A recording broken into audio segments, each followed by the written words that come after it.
Let's get it. I was stuck between a rock and a hard place with where to start this episode and the cold open question because Arsenal hate week, and turns out the hate was inside. It was just plenty of self hate from Man City playing badly, bad things happening behind the scenes with Chloe Kelly. Do we start there? No. Definitely do not want to start with the 5-1 loss at Arsenal. And then here we go, Nico Gonzales. That information comes up. And I am excited about what he represents. Obviously, we don't know anything serious. Like, we can see what we see about him and project and hope for the best. But to think that he's going to be saving Manchester City in this season, nah, it's over for all that. And that's a lot to put on one person. I want to say for people who do remember Rodri's first season, it was not great. Though if you're going to put any expectation, and it's half a season. He has to come in while City are down at the end of the season and do what he can with the squad. But I do think he should add some energy. He's 6'2", 189 pounds. So that's big man energy in football, our size. So that's good. Lots of pros. The biggest con, and it is a pro of his. So I'll start with the con. The con is he fouls in the 85th percentile of footballers, and it's about 2.5 per 90, and he is usually the first person to engage in their press. So he makes and or breaks it, especially with a club like Porto. You know, they're going to score goals, but they're also going to give them up. And he does what he has to do. That in itself makes me super excited about him in the squad, because what we're missing is that first intense press, part of the press. We can't have we obviously haven't had it with like Gundo and all these other people, and that's great for that 6'2" aerial duels. He does tons of them. He wins about 46% of them, which isn't great, but overall he wins. He's won so many that he's in the 85th percentile in for that accurate long balls. Actually, what I want to specifically talk about is when he wins the ball, he does the Rodri thing that he immediately gets the ball forward. And his pass accuracy, 92.6% with short passes, 97.7% for medium passes. He's more accurate kicking it 15 to 30 yards. And then even 30 plus yards, the long passes, 73.1% accuracy with that. The Rodri being able to ping the ball left, right, up over the people, just like perfectly down and to the attacking player. He can do those things.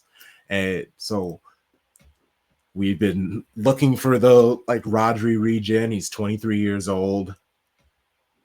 It's almost too perfect. He would understand this is a great opportunity to get some good minutes, but once Rodri comes back, we don't have to rush him back as much anymore now. That's also a good positive. Statistically, he looks great.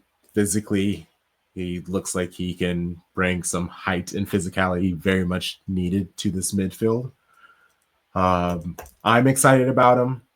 11 goals and assists, 6 goals, 5 assists, and I believe 19 matches so far this season. That's great numbers for, again, a holding midfielder type of player. Tarek, Sharpie, my cold open question is, does it even matter? Like, the season seems like we have plenty more to talk about it, but like, is someone like this expected to do anything to help the squad that seems like they can't help themselves at this moment? Yeah. When you talk about having a fully grown professional, 23-year-old, played multiple years in a senior league. Uh, that's a huge fix because we literally have not had a holding midfielder on the pitch since Roger went down. And as much as Kova has worked, he's an eight. He is not a six. Gundo, he's an eight, not a six. Like Bernardo, he's an eight, not a six. So to have someone who has at least at the bare minimum the size profile to add solidity and an aerial threat and not just have win some second balls, like he won't change everything, but to put people in the right positions, to be a quality partner with maybe a Kova, right? Where now you have size beside him versus a smaller person. I think it's amazing. I think also the age gap is perfect. When Roger came in, he's 11 years younger than Fernandinho, so there was really like a huge gap. Mm-hmm. These two are only 6 years apart. They're both from the same country, so you have the language thing, you have the familiarity with the style. He comes from La Masia, so Pep obviously loves that about him. Um, I'm a fan. I don't know. It won't. I don't think he's like going to help us win the Champions League, right? But I do think he's a huge part of us staying top four, top five. What about you, Terry? Mm. Yeah. Do I think that? So let me say it this way. I think the league is probably gone. Right. So I don't think we're not saying that he's going to come in and we're going to win the league. That's not going to happen. But I think we will have improved performances on the pitch. And so a lot of the games that we've dropped, the way that we've dropped them, I think we'll see improvements there. I was listening to a different show earlier, and they likened it to the signing of Ruben Diaz, kind of coming in after a really big loss to, I think it was Leicester City. We got pasted like 5-1 or 4-2, whatever it was. And then we brought him in and kind of shored up the team, shored up the defense, and we kind of went from there. He wasn't necessarily the first choice for a lot of people. We know we were in for my guy that ended up going to Chelsea. I can't think of his name. Big man. Anyway, do I think it will help? Yes. Do I think it means that we are going to win necessarily a trophy? Not necessarily. But you never know. I mean, because Champions League is a hard one. There's still a lot of games left to play, and we've got a hard hard path to get there. Could it mean we win FA Cup? Maybe. Could it mean we win Club World Cup in the summer? Maybe. So I think there's still ways for us to get some silverware out of this season. It just probably is not going to be Champions League or Premier League like it has been for us for the last 4 years. So, quite honestly, I've never seen a dude play. Seen some comps. Heard a lot of people comparing him to Rodri and just how his stature, his style of play. He was expected to be kind of the Sergio Busquets replacement at Barca. I've seen people say that they like him better than Frankie de Jong. So there's a lot of positivity out there in the world around this kid. So now we just hope that he can become who we think he is. So we'll see.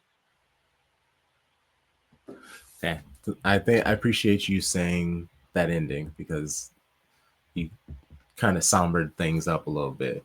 Sad. And I was trying to talk about exciting new prospect, and you're like, "Yeah, the season's over, though. The season's over." Well, I didn't mean to somber it up. I mean, it's the truth. Fact, right? I know. We're now winning Premier League.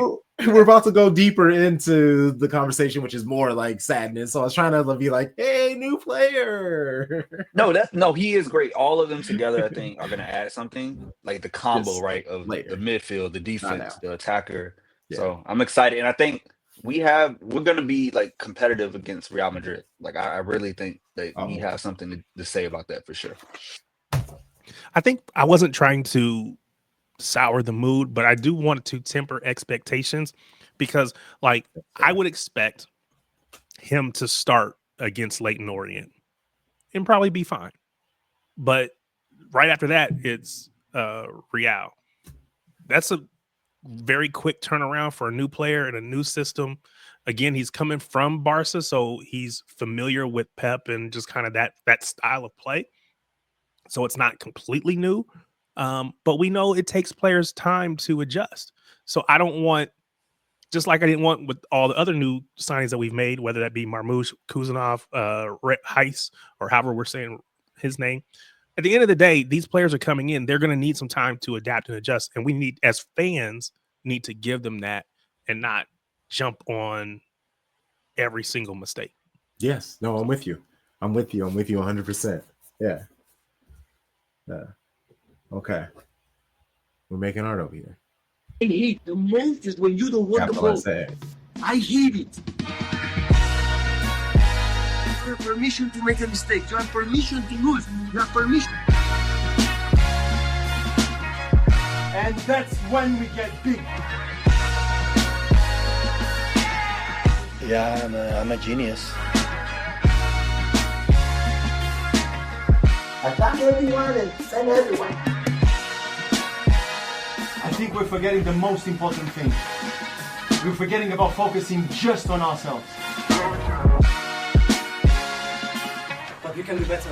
We need to take the next step, and there's no better place than taking the next step here.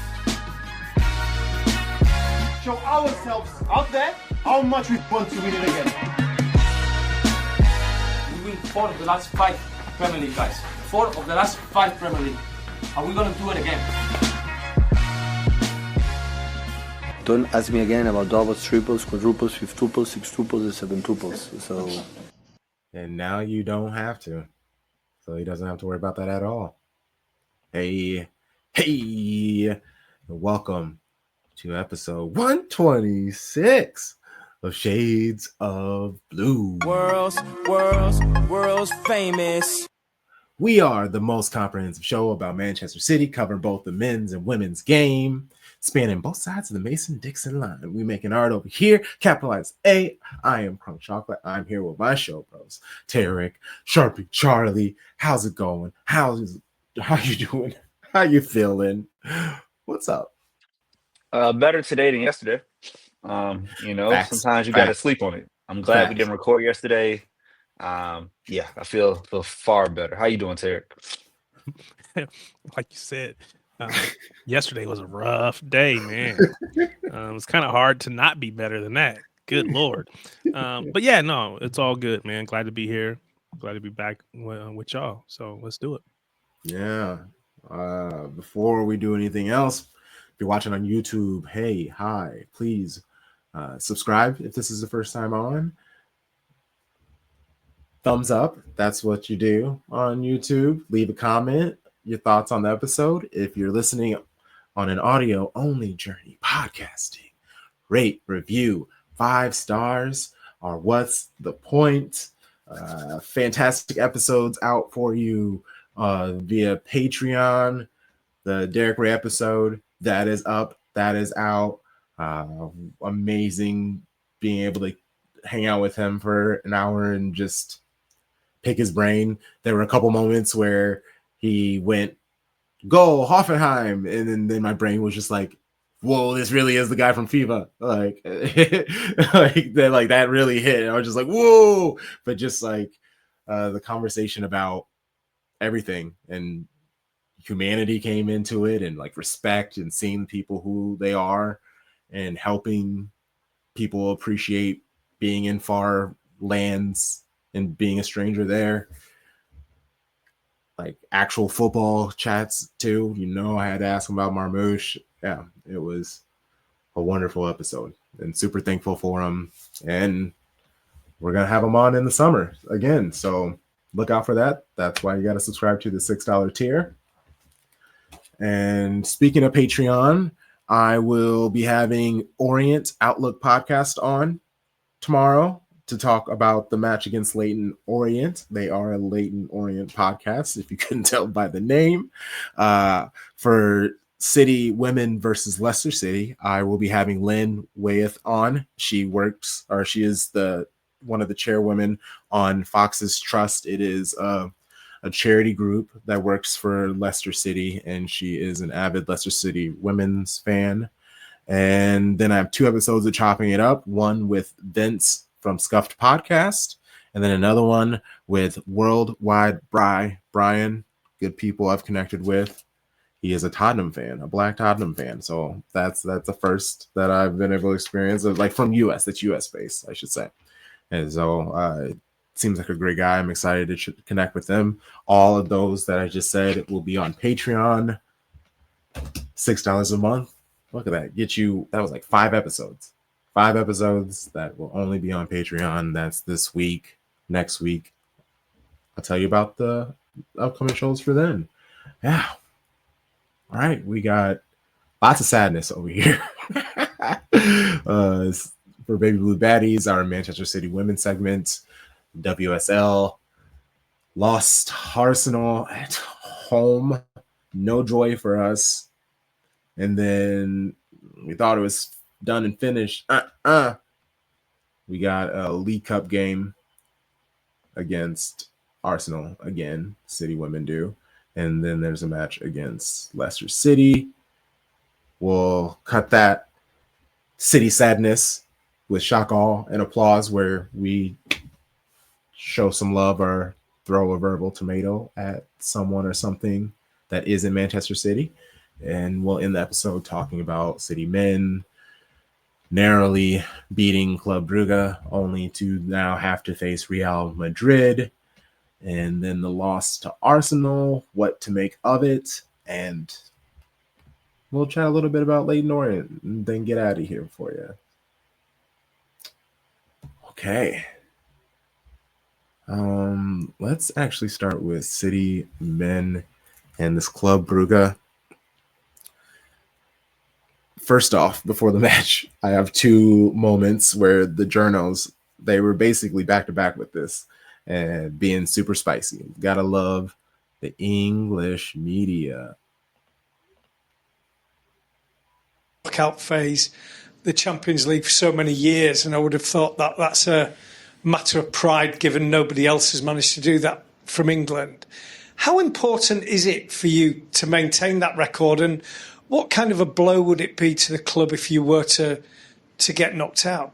It's not personally for me, it's for the club, and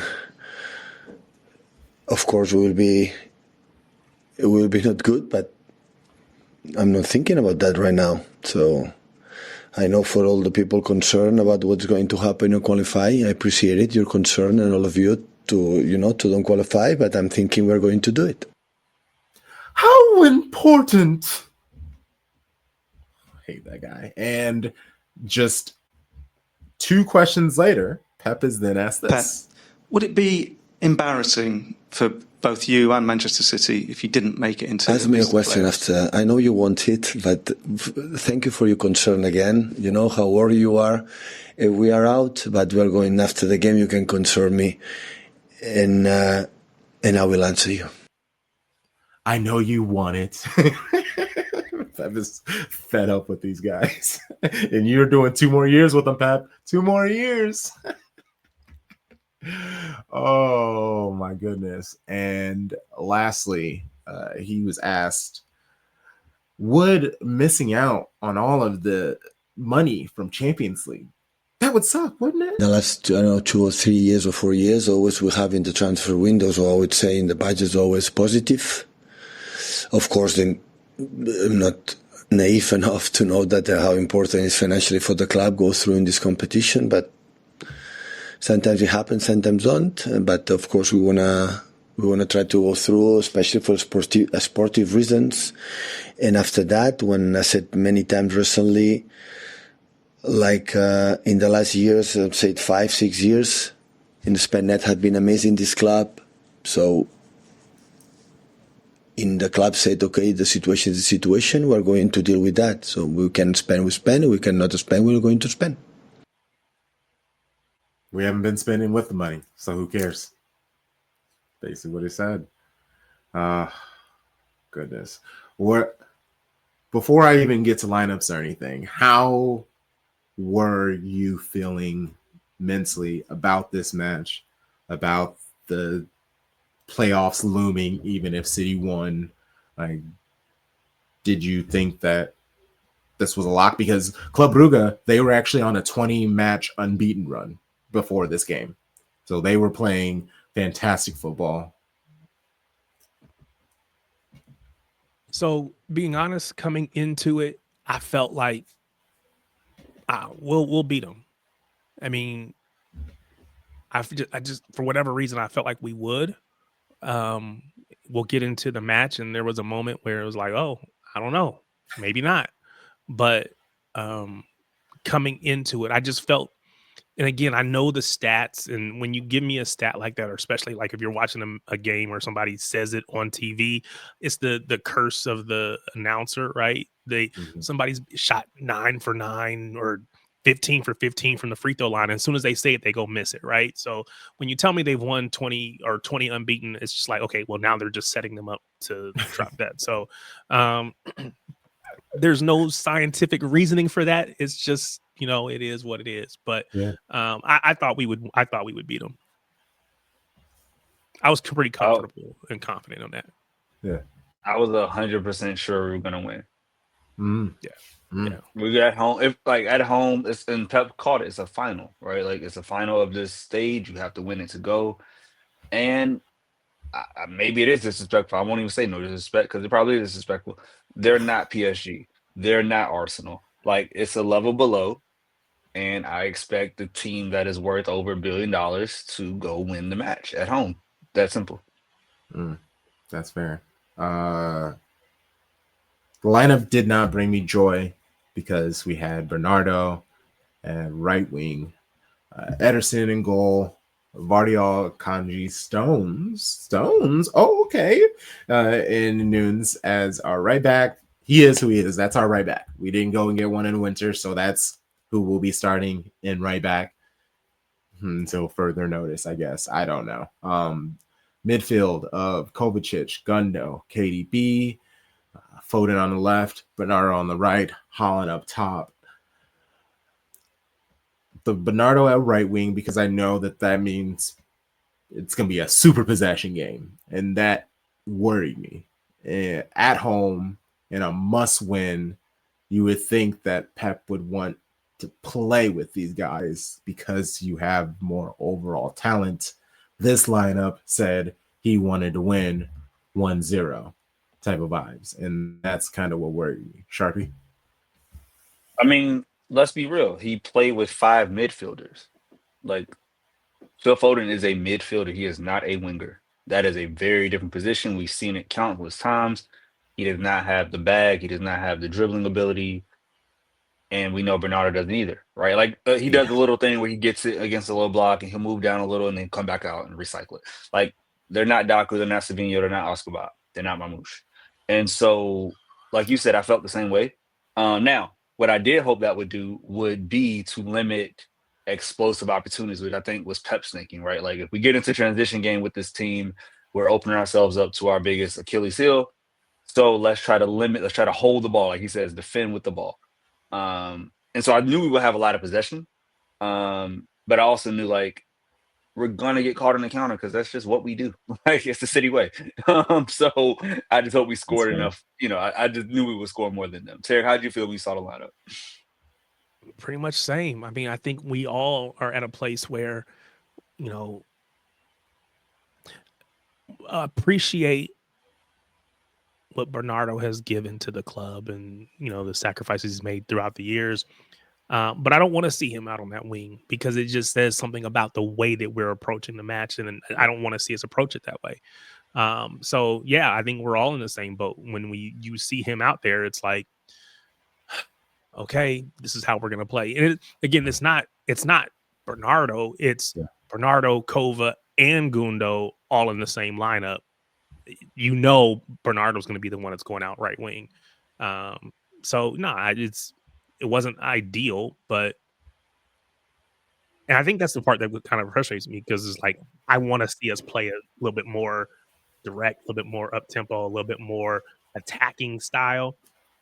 like really going at people as opposed to more the deliberate, slower build up, whatever. But that's why Pep, I guess, is who he is. He's a genius. So it wasn't what I wanted to see. No.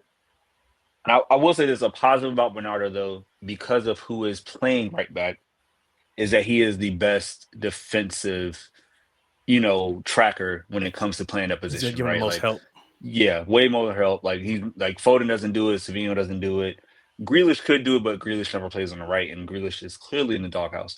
That man has not seen the pitch in a start in so long. Yeah, it's been a while. So it's like I understand why Pep did it, and I know it's sad to say, but like we still have not been able to play our best 11 players in their natural positions. It's been months that we've been like, oh, 2 wingers, Holland, 3 midfielders, 4 defenders. Who knew? Like we haven't done it. And so it's just like until that moment happens, I'm always gonna know we're gonna be flawed.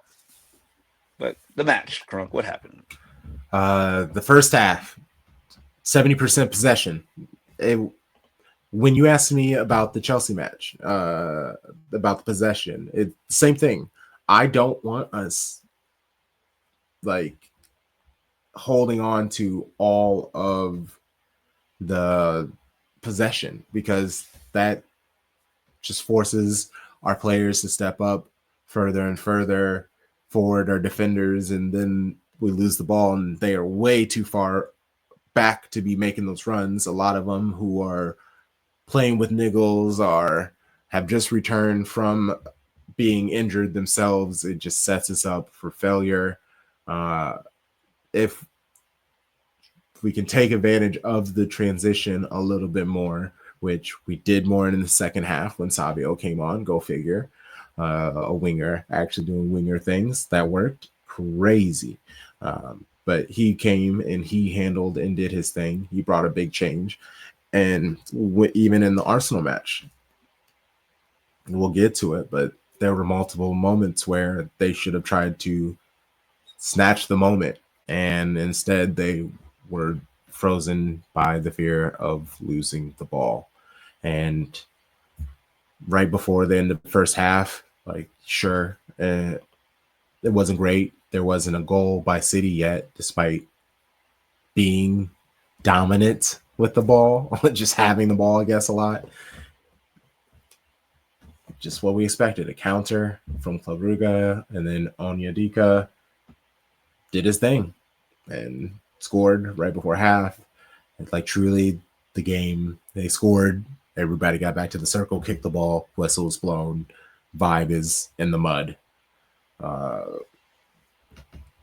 Yes, they're home, but to give that goal at this moment when City had as much possession, bossing the match as much as they have had, that's not a good feeling. How were my show bros? Because I forgot to say, like, shout out to Man City. I did the fan wall for the watch along. And so like the vibes weren't great. It was really cool listening to, it was Steph Houghton, Naomi Lazelle, and Nedum. And then Cell was hosting. And so it was fantastic actually being able to listen to Houghton and Nedum, like go back and forth about what they're seeing and stuff like that. But the vibes were not great for that first half. And then obviously the second half, better, much better. But yeah, I was sad. I wasn't hopeful. I just kind of wanted to just get the match over with. So, we to dominate the first half like we did, but to not have a goal was, just disappointing. But you're like, okay, it's going to come. It's going to come. Just stay patient. It's going to come. When you get hit with that counter, that sucker punch, and then they go score, and it's literally right on the stroke of halftime, that was devastating. I was like, I mean, I didn't give up, but at that point, I'm like, we may be out. I thought there was a moment when I'm thinking we're going out, and that's it's wild when you look back and you see that we ended up winning, what we did. But in that moment, because I don't know, I feel like mentally we are not the strongest. So to get hit right before half, going to half, heads hanging down, I wasn't sure how we were going to recover. Kudos to Pep. He must have had a great pep talk. That's a great name for it, by the way. But I don't know what he said at halftime because he had to get him up. But it worked out. But in that moment, I was not confident. I wasn't gonna say I was at the 100% I was before the match. It might have dropped to like 90. Because like we saw, like they did nothing. And per usual, we gave up our goal. We do this all the time. Like this is the ninth time I think that we gave up a goal in the first half or whatever. Like, we conceded first, whatever it is. Like it was a lot. It's been a lot of times. So this is nothing new for the players, sadly. And the idea that it happened in stoppage time or right before the half is better than happening early in the half. I think early in the half we started to capitulate, and that's when we make those mistakes and you start to get ran out of the building. But right before half, and Pep he kept Savinho on the bench probably for this reason, even though he said like, "Oh, we had a spark." Like, no shit, you put a winger on the pitch. Who knew? And so like I knew Gundo was gonna come up. You could tell like he gave us 45. Savinho was gonna come on. And so that gave me the hope. I was like, we're going to be able to score 2 goals. Again, all you gotta do is score one more than them. It wasn't about goal difference, it was just about winning the match. So I said we could score 2. I don't know how, but we're gonna make this happen. So were you at all? So the thing that I think made me nervous wasn't because I think that I know that we have more talent than them, but I think the stat 20 games unbeaten, they know how to hold on to a lead or they know how to not lose at minimum. And a draw wasn't going to be good enough for us on that night. We needed the win. And so I felt it was going to be hard enough to beat them just as it is. For them to go get that goal first, it was like, because I just, you hear the stats and it kind of shapes your mentality or it shapes your opinion on what you're seeing. And it's like, okay, now that we're down, I don't know that we get one back, especially the way we were playing. See, this is where my elitism comes in because they haven't played Man City in those 20 matches. And fair. Like you said, beating it does mean draws, right? It doesn't mean you've won 20 in a row.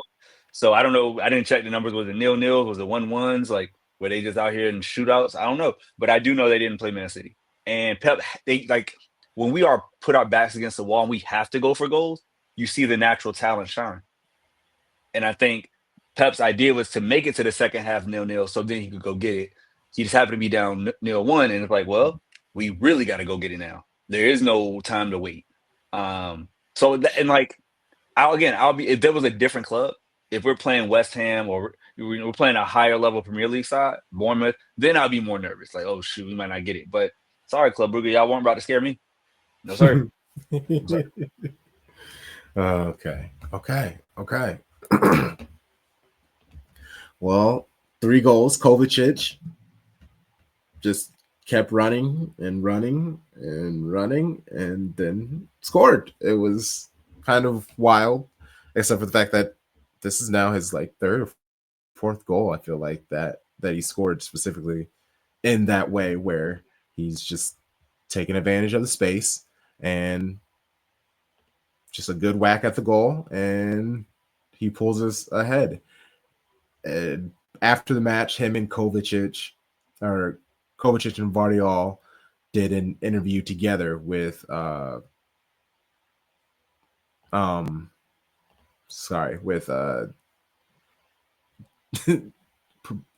Sports with Katie Abdo and all of them. And obviously the energy was high and everybody was super happy. But he was basically just like, yeah, Pep has told us that we should kind of step into space, do our thing, and if the opportunity arises itself, go for it. And that is good on him for doing that, So that was the goals that you were expecting, Sharpie, right? Yeah, and I feel like that quote or that comment by Kova, it really shows how the players follow Pep's directions, right? Like you don't get on that pitch and do what you want to do. you follow what he says. And so as like he took it upon himself because Pep gave him the clearance to say go do it. Like if you start the match saying that, now you're way more susceptible. You can be down 2-0. We've done it, right? So I get like Pep. It's like a basketball coach or football coach, right? You don't get super aggressive until you American football. You don't get super aggressive until you have to. Like you want to establish the run. You want to, set up the play action. You don't just come out going 5 wide and just sling it all up and down the field. Because now you get off the field quick and now you got to punt. So I think That's Pep's how I keep idea, turning the ball over on NCAA. That's what it want is. to throw the Gotta ball. slow down. You want to. That's what gets you. Them picks coming real fast. It's so much harder to fumble than it is to throw a pick. But it's like you got to slow down the game and build. And I think, again, if we had all our guys, we could play a different way. But because we don't, you're really just trying to make it almost 10, 15 minutes at a time and just like get to the next part. And it's such a weird year for that reason. So it's just, credit to the guys, credit to Croatia. Incredible country. Love y'all. Amazing. Love country. every Croatian ever. So great. Great people. And speaking of the great Croatians, Vardiol, I mean, it's an own goal on Ordonez, but Vardiol doing a lot of the work. He was the one who was whipping the ball around. He hit it off to Savino. Vardiol takes off into space, and since he scored so many goals and set up so many assists, a runner has to stay with him. You have to take him seriously. Savio does a little cuts in, does a perfect lead ball for Vardiol. Like, it was beautiful. He hits in a low speedy cross. Ordonez gets a foot to it. Unfortunately, it goes into the net for them. 2-1, baby. Yeah. That's how you knew we were good. And it was a 53rd minute goal by Kovacic and then a 62-minute own goal by Ordonez. So, it felt done and dusted. There was plenty of time to go, but definitely didn't feel like Club Brugge was going to be scoring anymore. I think by that point, what gets you is, and I don't know, I'm mixing matches, but they're so tired now. Now they've had to defend without the ball for so long. And most teams that dominate 20 games unbeaten, you are defending with the ball, just like Pep, right? Pep's impact. So if you defend it now for 50, 60 minutes and you touched it 25, 28% of the time, your legs will go. And once you get that backbreaker of going down 2-1 and you look up and we still got 30 minutes left, yeah, you can put in subs, but like it was almost over at that point. Like the moment that goal went in, I said, okay, yeah, I don't know how many more we're going to score, but we're good. Yeah. And score we did. Savio. Oh my gosh, what a goal. Ball comes in, takes it down, he launches it past him. The keeper even gets a paw on it, but it still goes into the net. And the passion, like he needs these goals. It's obvious he wants to score these goals. And this is what we kind of need from players, is playing with the speed and intensity, with decisive. Like he was running directly to the goal. If the ball hits somewhere it needs to be, he is basically set up for a goal. And yeah, we're through. It's great. And I guess to me, it's some love because he's 20 years old. Yeah. Like 20 years old, first season in the Premier League. I believe only had that one season at Girona last year, which he helped get them to the Champions League, right? Qualify for it. What he's doing at this age, it's incredible. It's very similar to the impact that Vinicius had, another Brazilian, when he got to Real Madrid. Different styles of games, different paces, all that, but like the productivity is there, like the impact is there. You can see that flair, which is so, it's a part of the culture and their football history. But like he's not scared of the moment. And we saw early in the season, like it wasn't always great. It's not going to be. You got to learn the game. Like our patience as a supporter, as a fan base, has gotten so much lower because we always used to say, give them 1 year. Everybody needs a year in the Pep. Now we're like, give them September and they better get it right by October. And it's like, well, damn, like they just got here. Like it's a lot. Like, so it makes sense that the more the season goes and the more you get in the reps. And now we had some niggles, had some injuries. Once we get our rotation back, I think he really takes off because now he's like, oh, I don't have to play every 3 days. I can like wait my turn and then come back. And like, I don't know. I love what he's done in the club, and like we all know the comps of Mahrez with the left foot 26, and you saw the knee slide, and like it's just like this is what we're doing. Like the next generation is here. We just got to get them the Champions League next year. That's it. I'm with you 100% on Savio, Savinho. We to your point, the fan base as a whole have these expectations, and it's a bit unfair. And I feel like even with it being unfair, he's basically meeting all those expectations nonetheless. You could say, well, we want more goals out of him, but I mean, I think he's got total 30 games played. Some of those are from the bench.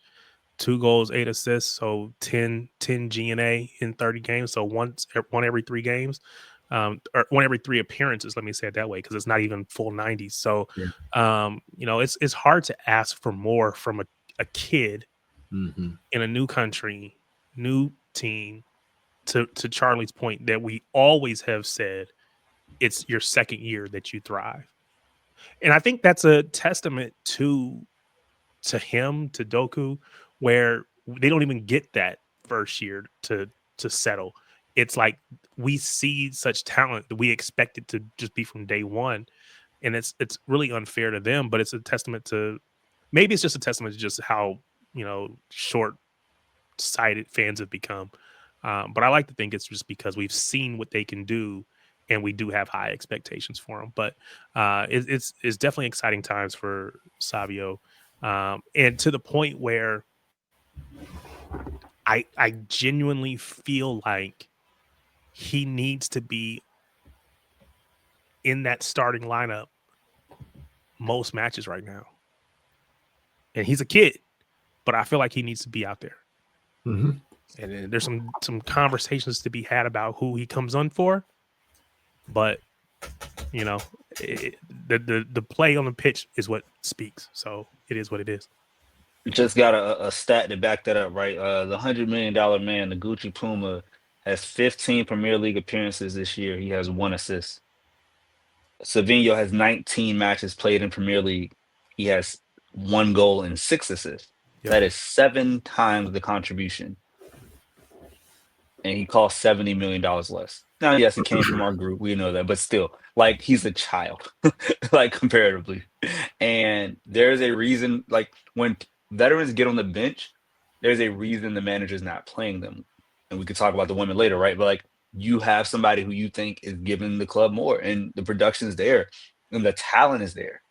And for what we need on the pitch, like, is Savinho, is Daku, is Marmoush. They are going to be the engine that drive us to top 4. Like, they have to be, because we know we need real wingers on the pitch to thrive, and especially in the system. And like, I'm excited to see what happens. Yeah. And yeah, this Arsenal match.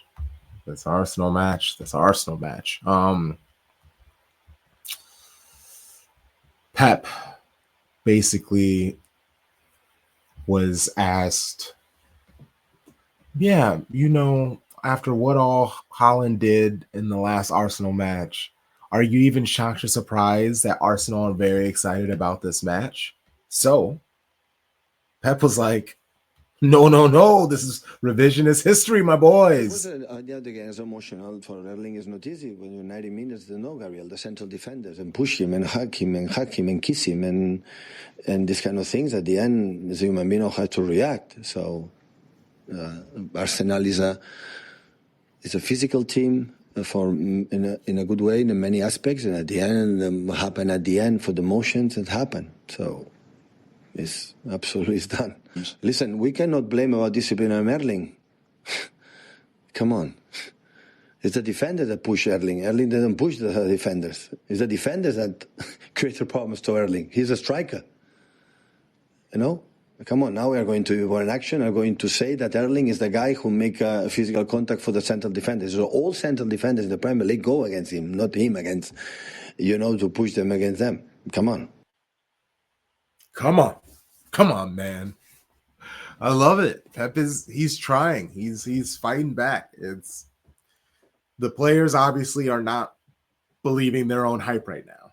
So Pep is doing his best. I mean, obviously Haaland isn't really someone that he needs to stick up for, but this match, how Arsenal handled this, you could definitely tell they were very much looking forward to this match to make Haaland as miserable as possible. Like rent free. Like I know that's an old ass thing now, but like I thought this was just going to be like a battle of top four, and naturally we called it Arsenal hate week. Yeah, but like that hate is real. Like the Arsenal legit want this to be like a real war, a real rivalry, or at least they're taking it this way. And it's kind of cute.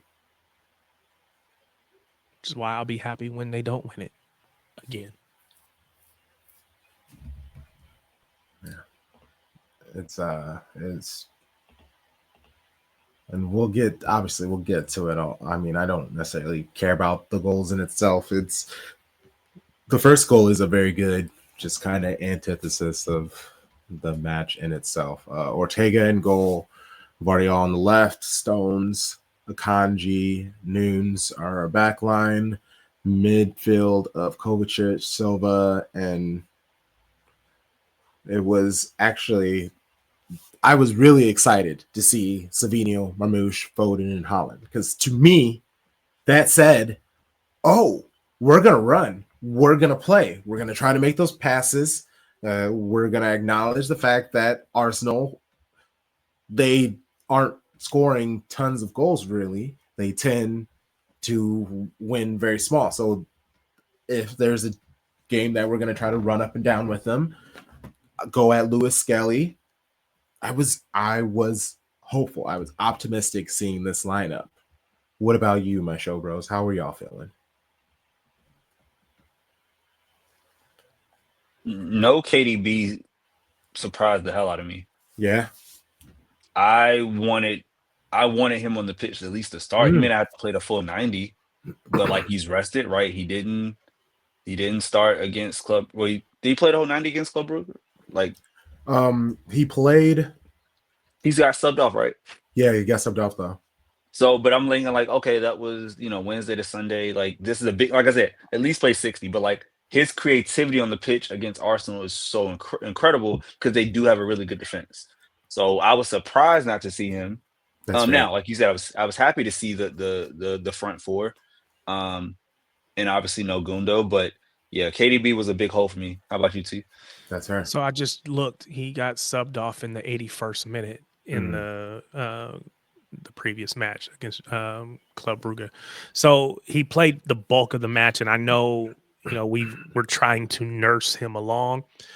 So I think coming into it, I was expecting him to be there. When I saw he wasn't, I could understand why it was. Okay, fine.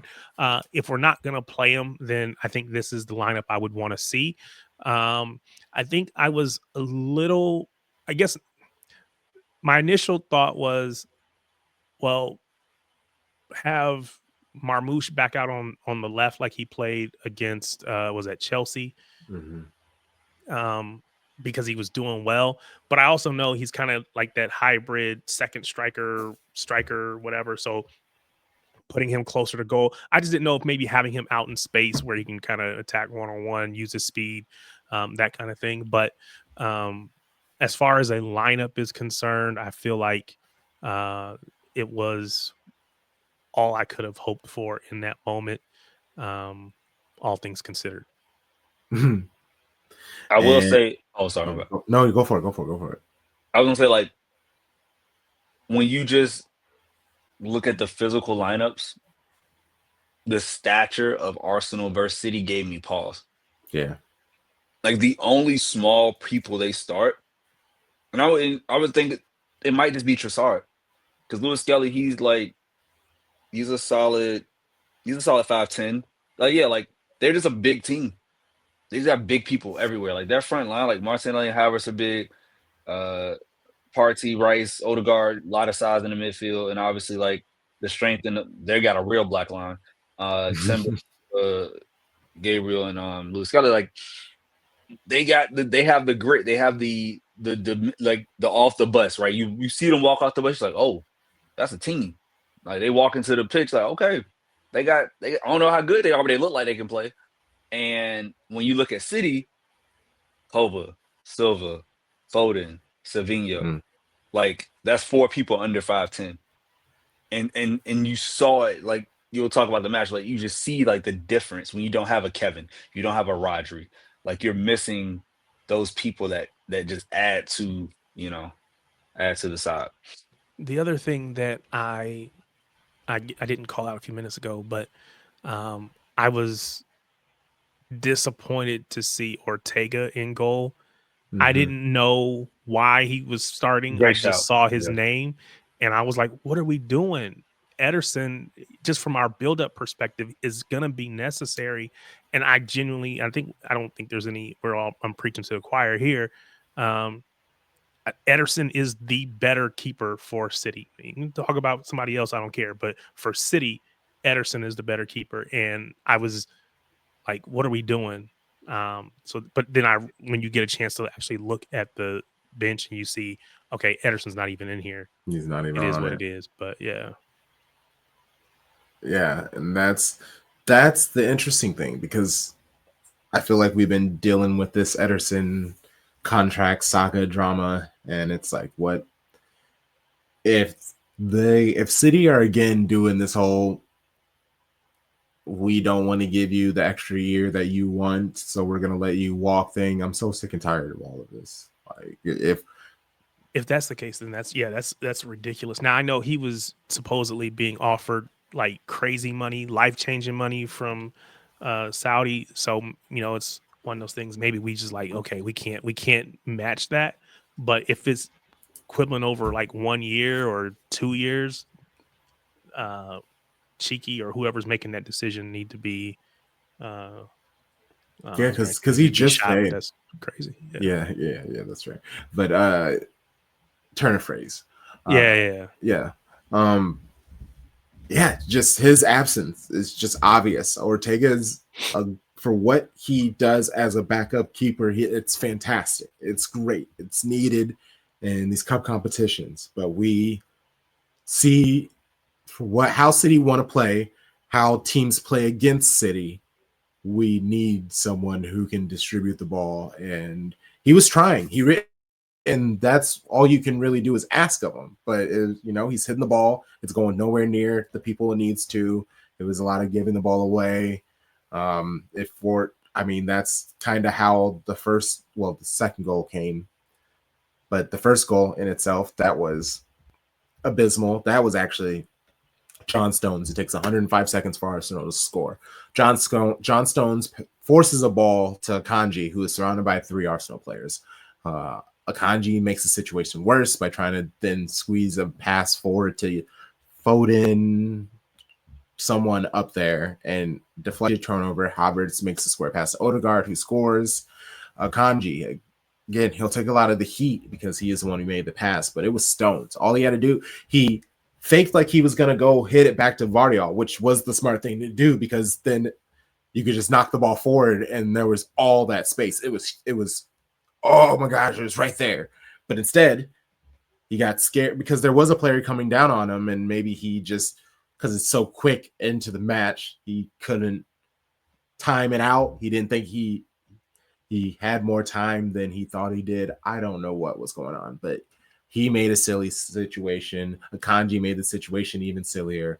Ortega comes like running out, so the second they lose the ball, he's now way out of position. It just was an awful way to start a match. I literally was walking out of church. Like, this is funny. Game on Peacock. And I caught myself, because y'all know I will say a 4-letter word in a heartbeat. And I stopped at, what the hell? Like, that's all I know. Like, it's church, so I feel like it's okay. It's part of the Bible. But man, it was Groundhog Day, right? Wasn't yesterday Groundhog Day in America? Uh-huh. And this is the same BS that happens all the time this season. We kill ourselves before we have a chance to execute a game plan, to see how the rhythm of the games to settle in, to, you know, have a nice challenge, whatever you want to say, stick a foot in. None of that shit happened. Gave away a goal in 105 seconds, like on the road. So now Emirates is going bananas. They are hype. There's so much red and white. It makes my eyes hurt. It was so bad, bro. It was like I literally was like, "Oh, here we go again." That is the definition of Groundhog Day every year. The funny thing is, you were leaving out of church when we scored. I had not too long just got into church when I had got situated. Okay. I'm like the dude that, they have on TV. You go to the wedding and you got the earpiece in and you watching the football game and you like yell out. So I'm going to church. I'm like, I'm ready. We're going to pray for City. They're going to need all the prayers today. I must not have prayed hard enough, bro. Cause I'm telling you, I'm sitting here in the seat and I got the little phone right here next to me, kind of trying to cover it up so nobody can see, because I don't want to be rude. I know, I know this is wrong. I know this is not right. This is not the right place. It's like God isn't like this motherfucker. But I'm telling you, I'm trying to listen to the preacher with one ear and watch the game with the other. And like, as soon as I get it turned on, man, I get it situated and then they go score. I couldn't even respond. I just had to sit there. It was crazy, man. It's crazy. I was like, I obviously did not pray hard enough in service. And then, so then, like, to take this another step further, though, it's like, I don't know about all churches. Black churches, we had this thing, is the sick and the shut-in list. Amen. The people who can't make it to church, the people who sick, physically unable. That's the bent. We got a whole sick and the shut-in list at City. All these people that we're missing, all these players, all these defenders. I was like, man, come on! I need to bring their name up when they ask for anybody prayer. Put their name on the list. Oh, it's Nathan Ake. Nathan Ake. Yeah. All these, can we pray for Ake's hamstrings? Can we pray for Stones? Oh man, Ruben, come back to me, Father Ruben, Lord, Father Lord Ruben. have mercy. Can somebody go and put yeah? Okay, let me stop. Okay, I will say this. It made me realize that like what Kuzanov did last week, it was just as bad as what happened this week. Like it's the same thing. One was a bad pass, one was a bad header. But the result is the same, and yet the quality of opponent is so much higher. Like we rag on Arsenal all the time. They are super silver, like Arsenal Fashion Club, but they are such a better team than Chelsea. It's not even close. They're veterans, right? Like you have grown men out there, not kids. I think the youngest one is Lewis Kelly. Everyone else is 24 or older. And Saliba's whatever. He's a man child, whatever. But like you got real adults on the pitch, and when they pounce. When you press with size, it matters. And like normally Akanji is decent on the press, but when you got that size bearing down on you, they come, they hunt in packs, man. And I miss that press. Their midfield of Partey, Rice, and again, I got my issues with Partey, but dude, him, Rice, and Odegaard, oh my god, Odegaard's pressing, yeah, man. Bro, he was like the Energizer Bunny. Like his short sprint times have to be crazy because he gets on top of you. It's like young like KDB. When KDB was in his prime, like he was pressing his tail off. And like Odegaard, you see that 8 run action? It's crazy. Yeah, they they were there to prove a point, and they proved it. They wanted to play. I've been giving them grief about playing for draws and all this other stuff, and again, it doesn't help that we gave away an early goal. Maybe it's different if that doesn't happen. And then we got ourselves back into it, and we'll go through it all. But, they turned it on at the end, and it just kind of looks way worse. But, yeah, I won't give them props too much just because I don't like them. But, gotta they're in second place for a reason, right? They're not going to fall off. They're, if we think we're going to overtake them, we're going to have to be much improved. They're not just going to drop a bunch of points. We're not catching them. We're not catching them. No. Thankfully, second, third, and fourth get the same price. So, yeah, a couple more dollars in there, but yeah, that's it. Yeah, just 1 point. Yeah, good point. And this is post-match, but this is Pep kind of on Arsenal and the match in itself. We can still obviously talk through the match, but just I think it's just kind of one of you mentioned how they are experienced now. Yeah, they're not Chelsea. And especially with the result, and they grew up emotionally. They're confident that we'll play the ball that didn't have for 60 minutes.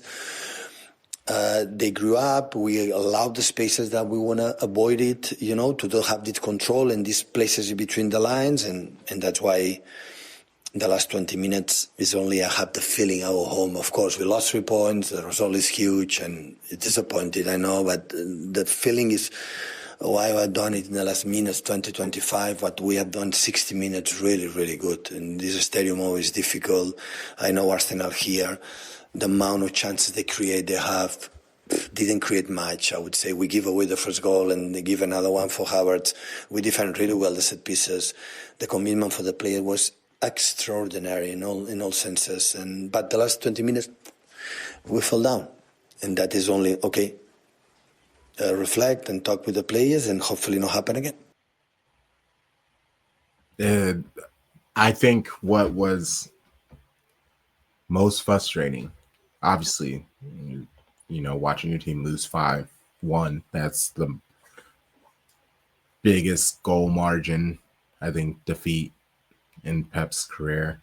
It was one of the things that they kept talking to him about at the end and kind of annoyed him because it was like 3 people made it a thing, was when Haaland finally gets this header and you feel like, all right, a game, let's go. Especially because in the first half, Arsenal got the early goal, but it was City really did a great job at kind of controlling everything, and they were the ones who were missing opportunities and the chances. Then City get that goal, and you could even sense it on Haaland. I'm doing the watch along. And shout out to Adam of FanFest. He hopped on with me. He's an Arsenal fan, so we were chatting back and forth. But Haaland scores, like dunks all on Saliba. Like Saliba's like holding him like all awkward. Like it was fantastic. He has like a little wry grin, Haaland, but he's not celebrating, and it's almost because he knows there's going to be more goals. He knows that he's not trying to feed them. But you could tell that he like enjoyed scoring the goal. But that worried me. The fact that he knew he couldn't celebrate. He couldn't truly enjoy this goal. And sure enough, Arsenal just run right down the pitch and score on us. That was the most disappointing thing about it all. Mm-hmm. I said we are... I don't want to say we're mentally weak, but we're definitely not mentally strong. Fragile. Yes, very much so. And it shows up in moments when we get, when teams score against us. But even when we do something good, it's like we don't have the mental strength to be like, okay, now let's lock in. We immediately go give up. It's just, and again, really bad giveaway.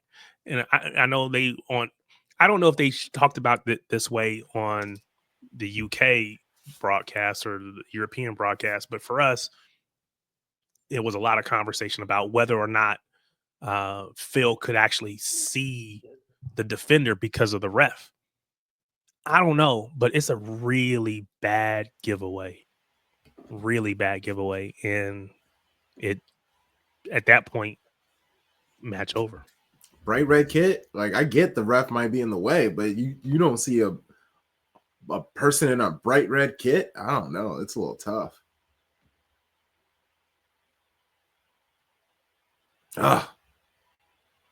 All the I other will goals. say that goal had to be so bittersweet for Arsenal fans. Mm-hmm. Because they will talk about 5 and 5 this and 5 that. And I would love to go hear some of our, Shades of Blue friends podcast and just see what they had to say about that, because they know he is not the best person in the world, but boy, that goal, they needed that goal. They needed that. And that was the match winner, right? Like that was it. I will say though, just the lack of presence in midfield, it can't be understated. So we opened up talking about Nico Gonzales. Just having a 6'2" person in the hole to sit and protect the defense is so important. Like I forgot until you watch a club like Arsenal that has it, you forgot it's like, oh, this big CDM is there for a reason. Like central defensive mid. I am there primarily to defend. Offense comes second. It is my natural thing. I've been doing it my whole life. It means everything. Like he is not Roger. He will not be Roger. No one will. But boy, just having that frame in front of our center backs is going to change everything for us, y'all. Like it's going to change so much. And then the rest of these goals, Lewis Skelly getting his goal, his celebration, Havertz, and then Wari at the end. Those 2 goals, Havertz and Wari, even Skelly's, I feel like all of them were kind of just like the wrapping. Sorry? Like we quit. Yeah.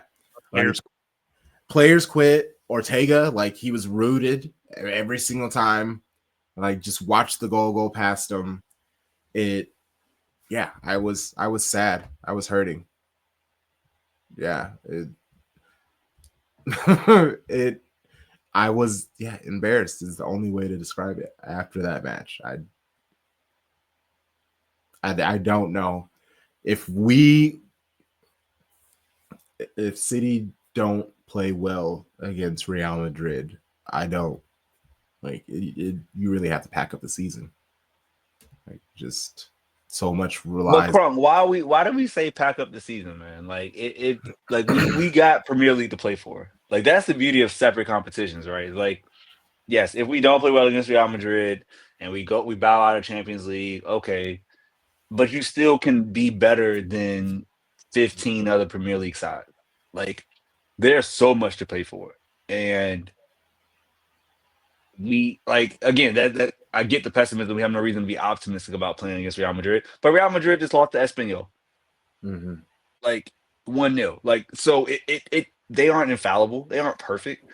Like they're missing people too. I think Rudiger's gonna be out. Like we get into that, but the season is still here, and I think it's funny. I think us as supporters, we're going through the same thing the players are going through, which is like I haven't had to go through this level of adversity in so long, for this long, and adversity teaches you things. Failure is either a lesson or you let it kill you, and like these lessons have to be learned. And yeah, it was embarrassing. And Arsenal fans, I saw the thing on Twitter where it's like, well, we still got 4, and no, talk about this season. Don't go back to the past. I hate that. I hate that so much. Like we getting our ass whooped. That was a belt to ass whooping. Like that was me getting in trouble when I was 8 years old. You laying on the bed, just like, okay, let's get this over with. Let me just suck it up because I know I got belt to ass. Like they whipped my ass, and ain't nothing I can do about it. Like so, I don't know. I just hope that the team can learn from this. The new fresh bodies can help, but there's so much left. And I know Pep's not in there. Like, well, damn, season's over. Yeah. Like he's like, nah, like we gotta go again. And I need my Daku back. I need Ruben back, and I need 14 on the pitch. That's Nico's number, y'all. I need 14 on the pitch because somebody's got to be here holding things together. And when we get a real squad, let's talk. But they didn't beat our B side. Congrats, everybody's getting their best shot at City right now. Y'all got it. Y'all got it.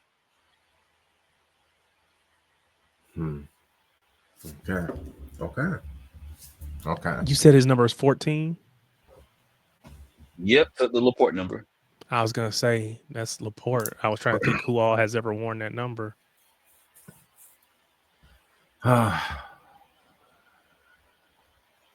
Okay, Leyton Orient. Is this? Do we start Holland? Do we rest Holland? I mean, there's a whole other game a week from now, so I guess, well, not a week from now. It's 3 days. I forgot the Real Madrid. So yeah, how serious of a lineup. This is something that we have to try to win, correct? Because of just how awry the season has gone. I would definitely try to win it, but I don't think I would not start Holland. I would give him a rest. I don't think we should have to play Holland in order to win this match. I would go with Marmoush up top and give Holland a break. I would definitely have Nico Gonzales in there. I would probably have one or both of the new center backs in there. Grealish, of course. So, I think you're going to get players, probably Gundo, who didn't play, maybe have him run out. So there's players that are going to get chances, but, Nico O'Reilly needs some time. McAtee got some minutes, but maybe so Pep's not going to go as fully rotated squad as I would, but I think there's some rotation that's going to happen. And even with the rotation, you're expecting a win. Yeah, we're playing Leyton Orient. What division they playing? What division they playing? They play in Football League One, which is the bet. third All right, tier. bet. Yeah, We're gonna win. Yeah. And they're sixth in that league. Ain't no App State at Michigan moments happening here. None of that BS. Oh yeah, no. This is not Virginia getting upset by UMBC. Nope. Nope. Wrexham is ahead of them right now. Exactly, and they ain't coming through that door. Nope, no Ryan. No Ryan Reynolds. No, Always Sunny Philadelphia. No. If we don't score, if we don't beat them by 3 now, I'll be disappointed. This is a get right match. Get your feelings right, get your vibes right, get your rest right. Because we got to host Real Madrid. It's time to make things happen, people. All right, let's do some shock all applause quickly, and then get to go do 2 baddies.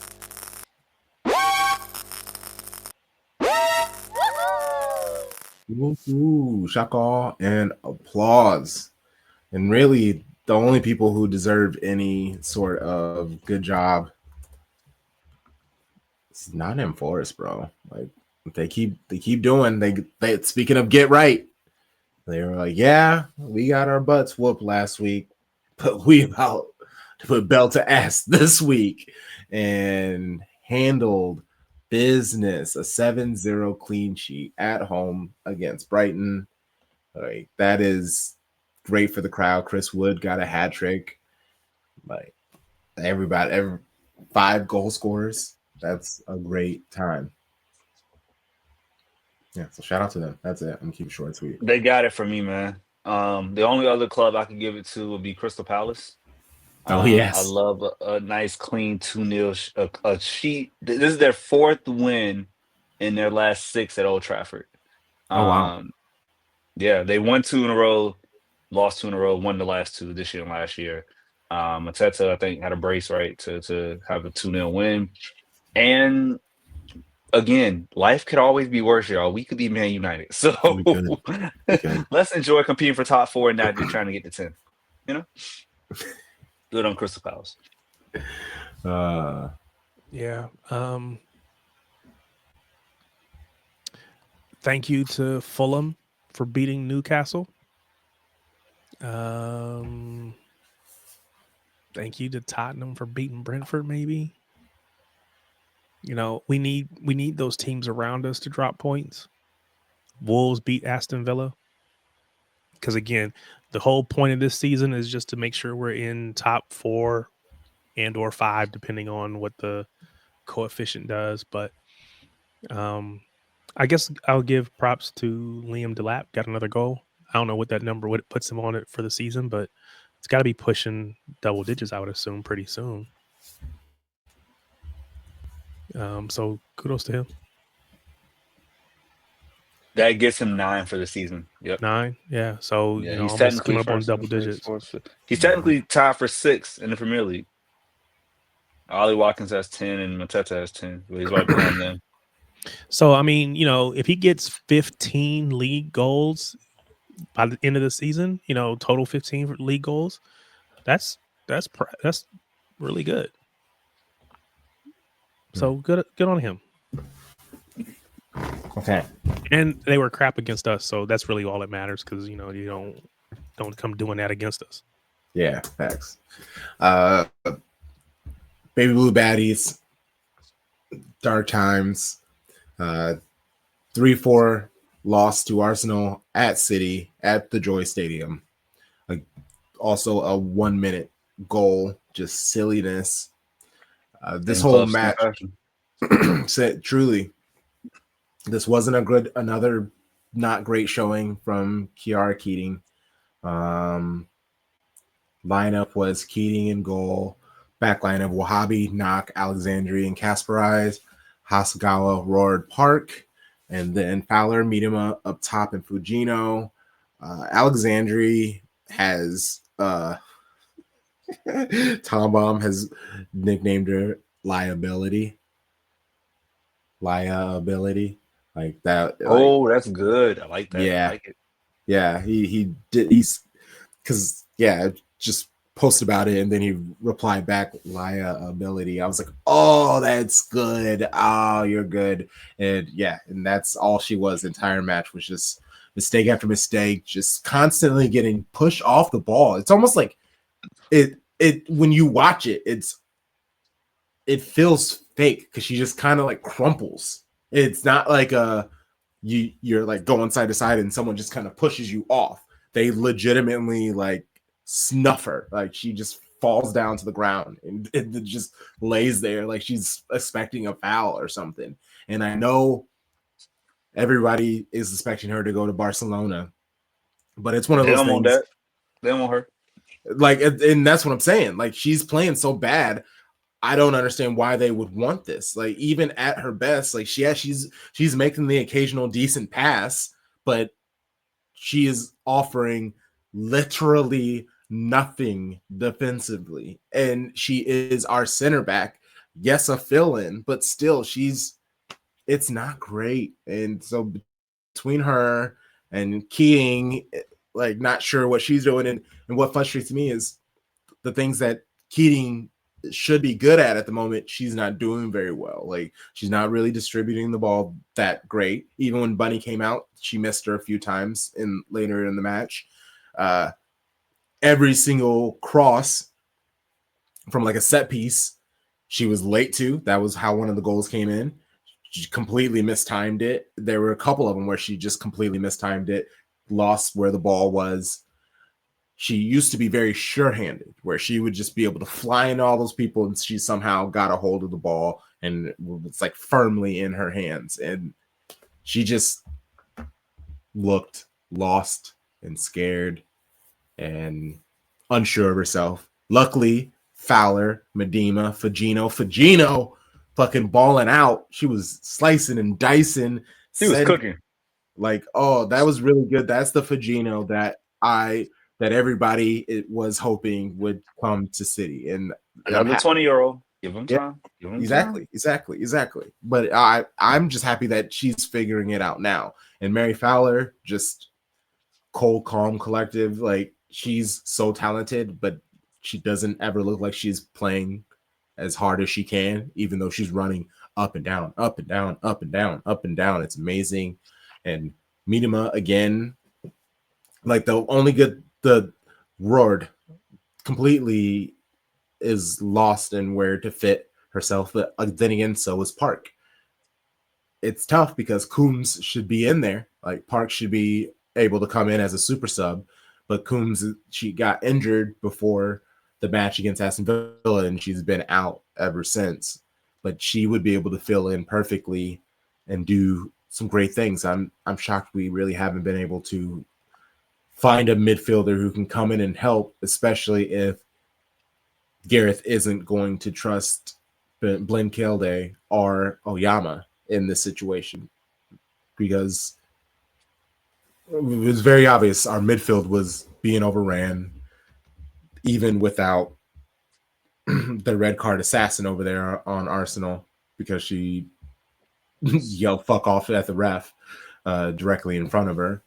But they still handled things. Caldente, I believe, took her was the person who stepped in for their misplaced person, and she was the player of the match for them. It was just a horrendous way to start your morning, especially because the game started at 6 a.m. Central. Like, legit the worst way to start your morning, watching your team give up a goal.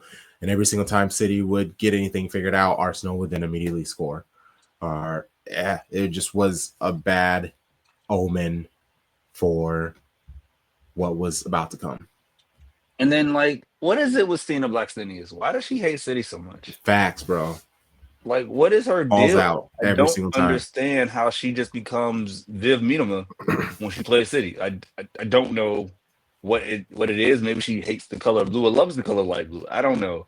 But on the pitch, like I said, I think I put out on Blue Sky, I said Arsenal women must be Trump's favorite soccer team. Just the all whites. Good old all whites. And I hate it. I hate seeing all those white women prosper in the day of our Lord 2025. It makes me so upset. They just balled out, bro. Like the whole Arsenal, the aggregate score for Arsenal versus Manchester City was 9-4. That is insane, bro. Like we gotta take the L. We gotta hold that L to next season. Mm-hmm. I mean, luckily the women can get some get back, right? The men gotta hold that. You gotta hold 5-1 for a long time. That's wild. I never thought we would say that on this podcast that Arsenal beat us 5. I never thought anybody would beat us 5-1. I know It's so hard to get beat 5-1 because we just gave up 3 goals in the last like 10 minutes. But oh yeah, the women, they fought though. They did get it back to 3-3. And man, that was a hell of a fight. And naturally, we have to talk about this Chloe Kelly situation. I have 3 sound bites. Gareth was asked about Chloe 3 times, and the first time you'll hear it, he answers it. He handles it so well, so nicely. The second time, you can kind of hear the edge, and the third time, he's basically over it. So, first time he's asked, "Hey, what's up with this Chloe Kelly situation?" It's been kind of really disappointing to come to this, and obviously the ending that it kind of transpired to. I think with myself, I've always tried to represent the club in the right way, be really dignified in the good moments, the difficult moments, and certainly work for a club that has real integrity. And I think, like I say, really disappointing, been challenging couple of days for many people, not just myself, obviously a lot of people here at the club as well. And we never like to hear that a player has not had a good experience of being at the club. And I'm sure that's not the case for the whole period. Maybe this more recent period for not playing. But we've certainly tried to support every single player that we work with and in order to help the team. But we're in a selection-based business where difficult decisions have to be made for the betterment of the team. And sometimes people and players can fall on the sharp end of that. But what I would say is that I think when you take yourself out of the situation and look at the move that's been achieved, it's a rival, and they made the best offer. So we've certainly not stood in the way of a player being able to go and make the move that they want to make. And I feel like he said a lot without saying anything, despite him trying to be like, I'm taking the highway. Second time asked about it. I'll be honest, Ben, I don't live in that world of social media. I think it's any head coach will tell you it's not good for your health. But these are her words, though, aren't they? That's more than words. They're kind of new to me. My job is to really prepare the team for a big game against Arsenal at the weekend and look and work with the players who are really committed to the club. That's my stance on it. I've tried to give you a bit of an insight. I can't really go into real detail about kind of how we see it on our side of the story. We wish her all the best at her new club, and she's achieved the move that she was looking to do, and that's it. No, not really. I think once the player expressed the desire to want to leave and to try and go on to to a move that she felt was the right one for her. I think sometimes we have to look at what the best offer was, and Arsenal made the best offer for the player. I think, you know, we run this tight ship as a real business. We have to do that, and Arsenal made the best offer, so it was a simple one for us.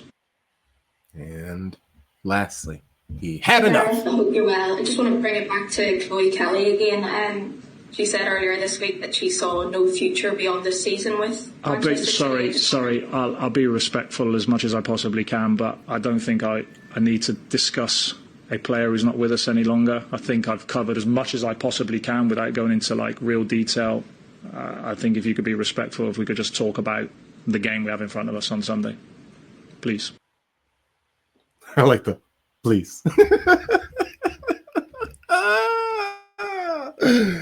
Yeah. So my all thoughts on this is it bees like that sometimes, but naturally he has the history, whether it's true or not, of him running players out. I mean, obviously she didn't want to go anywhere. I'm sure the reason why they were holding on to her because no, we don't want to send you to Manchester United or Arsenal. That does not help us out. That's not a good look for us. And honestly, like I'm very torn on this because like legit, we understand you're gonna leave us, but then leave us in the summer. Why do you want to leave us in the winter to a rival and then help them? I get that it's been a tough year, but what have all these years at City been? What has that meant to you if you were trying to leave us to two teams who are legitimately trying to take us from out of Champions League? Like that's not cool. I don't appreciate that. Then her coming out with the IG post that naturally adds some like seriousness to the situation. Like obviously it so then things had to get resolved. So then now you just have to go wherever you need to go. It just once again makes City kind of look gross, just like ick, like not cool, very, and that's what I think upsets me the most. It's not necessarily how it was handled, whatever it is, what it is, but it's just now the perception at the moment just isn't great. Sharpie? It really reminds me a lot of how Marcus Rashford had to get out of United to go to Aston Villa, right? The talk was all around Europe, nothing worked in Italy, didn't work in Germany, ended up being Premier League in Villa, and now United's not fighting for anything, right? But he's still gonna play in the same league and try to help Villa get to wherever. But I have no issue with what Gareth did. Because I will say this, right? He did not air her out. He didn't talk about any private conversations. He didn't give any insight to what happened in the back room, what's happening on the training pitch, in his office. Like, he's the closed-lip, honorable, respectful manager. And Chloe Kelly, of the player, she has every right to articulate her side of things without saying everything, but saying enough to know that, like, it's been a hard time. And I don't think anybody's more right or more wrong than the other. It just didn't work. And sometimes when you've been together so long, some people need a new start. Wish her health. I hope she doesn't score too much because I don't want Arsenal to do well. But I wish her playing time. She is a great player. Like we know her quality. And again, for whatever reason, it just fell out of favor with the manager. And that happens, right? Think about it. Pep Guardiola did not like Zlatan Ibrahimovic. Like, think about that. Like, Zlatan was like, no, get away from me. Like, what? And Zlatan will not let you not know about it. He will not stop talking about it. Never. To this day. Like, and so it's just like, sometimes these things don't work and you move on in life. And I respect how you handled the last question. Because if you notice, like, as a teacher, I appreciate when you get upset, but you don't let your anger come out. But he clearly was just like, I'm not going to keep talking about this. It's done. But he didn't yell. He didn't berate her, especially if it would have been a woman reporter. You can't have those dynamics. So, again, all credit to Gareth because it could have gone left real easily. With the same type of question about a player that's not there, you're irritated, your team's in a bad runner form, defense is leaking goals. Like, it could have all came out, and he kept it together. So, credit to him, man. But we got to figure out that defense, though. Facts. Lord knows. Oof. Yeah. I don't know if it's putting in Gracie. Like, I don't know what it is. But it's not leaving Leia in there. Like, or if it is, then we need Yamashita. We need to shore up the goal stopping part. I don't know. It's spooky, scary, dangerous, hilarious. And all right, Leicester City. That's who they face in the weekend, which honestly I'm happy about because they are a relegation side. They sit in 11th. Only the last team gets relegated, and that is Crystal Palace at the moment. But it's just a 3-point difference between Crystal Palace in 12th and Leicester City in 11th. We very much need this win. Chelsea, who they have a 7-point lead to Manchester United, who's in second. Right now, City are 12 points behind Chelsea. So that's definitely done. But it's only 2-point difference between City and Arsenal in that third slot, that Champions League play-in match. And then it's 5 against Manchester United. Chelsea have Everton. Manchester United play Crystal Palace, who's the relegated side. They aren't bad. They just give away more goals than they score. So if they can figure something out. What? Said it again, Crunk. They aren't bad. They just give up 35 goals. What? No, they just give Come on, Crunk. Come on, dog. They gave up 35 goals in 13 matches. Crunk. You got to stop, dog, because you got me asking questions about Leyton Orient, just like you asked questions about Salford City. Crystal Palace is the same level. They are terrible, bro. They about to get ran. We are done. We are cooked. We are not getting top 3. I'll say it right here. I just looked at the schedule. We are so done. Don't we still got to play Chelsea again? Did I make that up? No, I didn't. We played them on March 23rd. We are cooked. And we got to play United again. We are donezo, bro. Y'all might get your wish. Gareth might be fired after this year. It ain't looking good. We also have Liverpool, and we got Liverpool again. Come on, dog. We're cooked. I started this season by saying, "Hey, Gareth, I'm wiping the sheet clean. I'm giving you a free chance. I meant as well as I have ever since we've had this pod with Gareth Taylor. This was the best chance he was going to get with me." Alex Greenwood has earned every penny as captain, every promotional pound, every endorsement. Yeah. Because once she left, the defense fell apart. We could still score goals without Bunny and Lauren Hemp, but we can see them all. And Pep can't play defense, neither can Gareth. They can't go defend. Sorry, they can only do so much. So if Gareth got to go, God bless him. Good man. But yeah, this run is horrible, dog. We are so cooked. We don't control our fate. We need other people to help. There's a real reality. You could get to Man United playing. Man United could play Arsenal. They could be let's just play for a draw. We both in. We both gonna make it. We don't want to help City. Why help them? A ladies' agreement, and just be okay, we're good. They just dribble around. Yeah, dribble around, couple long balls, take it back to the old days, just hoof it down the pitch. The old 4 corners in basketball. Exactly. Just woo, keeper to keeper. Just damn, City, that sucks with you. We want Champions League football. I'm not gonna help you out. Boy, Kelly just over there smiling on the pitch. Facts. Oh my god. Yeah, it's okay though. Hey, crazier things have happened. Somebody's gonna drop points. Hope we can go on a run. Woohoo! Yeah. Oh all right. God. Go blue. Go City. Go blue. Oh fuck. Okay. Review, comments, rates, subscribe. Check out our Patreon. We have a bunch of shows this week. We have match previews for City men and women. The men's match against Leyton Orient Outlook podcast. Lynn Wyeth is going to come and chat with me to talk Leicester City women. Multiple episodes of Chopping It Up. We have some great interviews coming up with some Most Dope People announcements coming soon. We have our lit stream Thursday night with Most Dope guests, Kevin Citizen, Alex M. He goes by his handles Diamond Dust on social media. He's a United fan, if I can remember. He's a very interesting, fun follow. cool people. And then Matthew, Comets SC, will be back. It's been a while since we've kicked it with him. So I'd like to link up with him, see what's going on in LA, especially like him and the supporter group. They always do important things for the area. So I'm sure he's definitely up to something right now with what's been going on in LA. So yeah, just a wonderful episode for everybody. My show bros, Sharpie Charlie, we'll start with you. Let people know where they can find you. At Sharpie Charlie, Blue Sky X. At Tarek Peterson on Blue Sky. Oh. TARIKPETERSON at Tarek Peterson on Blue Sky.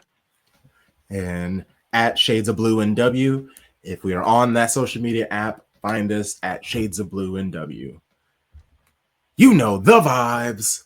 Shady gang, shady gang, shady gang.